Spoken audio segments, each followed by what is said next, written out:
नमस्कार बंधु आमार चैनले सकलके जानाच्छि स्वागतम। आशा करी सबाई भालो आछेन। आजकेर ब्लगटा आरम्भ करछि आमि एखान थेकेई। बाजे एखन सकाले 8टा। तो सुनोर तो जेहेतु बृहस्पतिवार आजके पढ़ा छिलो सकाले स्যারের কাছে मैथ क्लास, तो ओके दिए निये एসেছিলাম এই যে এঁচোড়টা নিয়ে এসেছিলাম। তো আজকে আমাদের হচ্ছে এঁচোড় আলুর তরকারি হবে, আর ওকে শাক নিয়ে এসেছি, লোটে শাক ভাজা হবে, আর একটুখানি কুমড়ো নিয়ে এসেছি।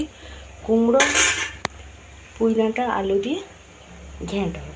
ওদিকে যে ভাতটা বসিয়ে দিয়েছি, মশলাগুলো সব সিলেতে বেটে নিয়েছি, একটুখানি গরম মশলা বেটে নিয়েছি, আর এই যে ঘ্যাঁটের জন্য বেটে নিয়েছি এখানে আদা বাটাটা শুধু, আর এটা এঁচোড় আলুর তরকারির মশলা। ওদিকে শাকটা বাছছি, আবার শুনুকে আনতেও যেতে হবে, 8টা মতন বেজেও গেছে।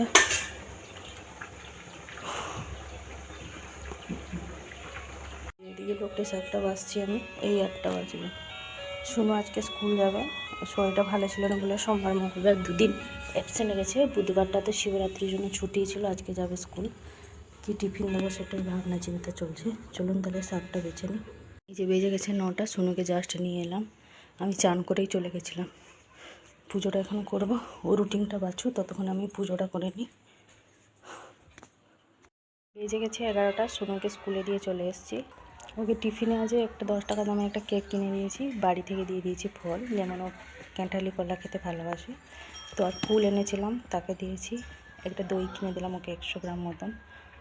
তো এইগুলোই আজকে নিয়ে গেছে টিফিনে। আর আসার সময় 2টো ডাব নিয়ে এসেছি ওর জন্য। এখন ডাব প্রতিদিন একটা করে খাবে, পেটটা একটুখানি ঠান্ডা হবে। তো আজকে ছুটি হবে, আজকে 3:20 ওদের, তো দিয়েই চলে এসেছি। এখন একটুখানি বসবো। আজকে আপনাদের দাদা আসছে, ও মানে আসছে মানে একটুখানি বিডিও অফিসের কাজ আছে, তো আসছে। ও ফোন করেছিল, ও বললো আর 40 মিনিট আমার লাগবে। সেদিন আমি দাঁড়িয়েছিলাম, বলছে না তুমি বাড়ি চলে যাও, বাড়ি থেকে তোমাকে আবার নিয়ে আসবো গিয়ে। আমি চলে এসেছি বাড়ি। তো আজকে এই যে কী রান্না হয়েছে দেখুন, এঁচোড় আলুর তরকারি হয়েছে। এই যে এখানে হয়েছে কুমড়ো আলু পুঁই ডাঁটা দিয়ে ঘ্যাঁটটা হয়েছে, লোটে শাক ভাজা, কালকে টকটা আছে, এগুলোতেই হয়ে যাবে। মা আর আমি 2টো পান্তা ভাত ছিল খেয়ে তারপরে সোনুকে নিয়ে স্কুলে গেছিলাম। এই যে আসার সময় নিয়ে এলাম আটা, এটা হচ্ছে একটা নিয়ে এসেছি চা পাতার প্যাকেট, আর 2টো ডিম নিয়ে এসেছি।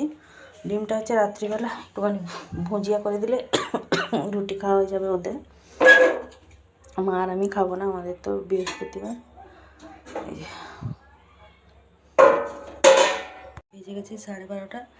ও আপনাদের দাদাও চলে এসেছিলো। এই যে বিডিও অফিস থেকে সমস্ত কাজকর্ম শেষ করে চলে এসেছি। আসার সময় এই যে টোস্ট নিয়ে এসেছি, এটা হচ্ছে লিটিল হার্ট শুনুর জন্য, চা খাওয়ার জন্য যে ছোট্ট ছোট্ট বিস্কুটগুলো, এগুলো আপনি ধরনের সব নিয়ে এসছে। এদিকে এই যে ভাত খাবো দুজনে, আপনাদের দাদা আর আমি। ভাতটা বের করলাম। আর এই যে ও নিয়ে এসেছিলো এই যে টক ভেন্ডি যে বলে, এখানে কি বলে আমি জানি না, সেগুলো নিয়ে এসেছিলো। ওইগুলো মা রসুন আর কাঁচা লঙ্কা দিয়ে বেশ ভেজে দিয়েছে, খুব সুন্দর লাগে, টক টক লাগে। ভাত নিয়ে নিয়েছি, দুজনে খাবো। চলুন তাহলে এবার খেয়ে নিই। বেজে গেছে 1:10, আমাদের খাওয়া হয়ে গেছে। আপনাদের দাদা আমি দুজনে খেয়ে নিয়েছি। এই যে বাসনগুলো মেজে দেবো, নাহলে আবার দুপুরবেলা এক গাদা হয়ে যাবে। এখন এতটা যদি মেজে রেখে দিই, দুপুরবেলা খুব একটা বাসনের চাপ থাকবে না। 5:40 মতন হয়েছে, বিকালের সমস্ত কাজ কমপ্লিট। লজেন্সটা ওদিকে করে নিয়েছি, রুটিটা করে নিই।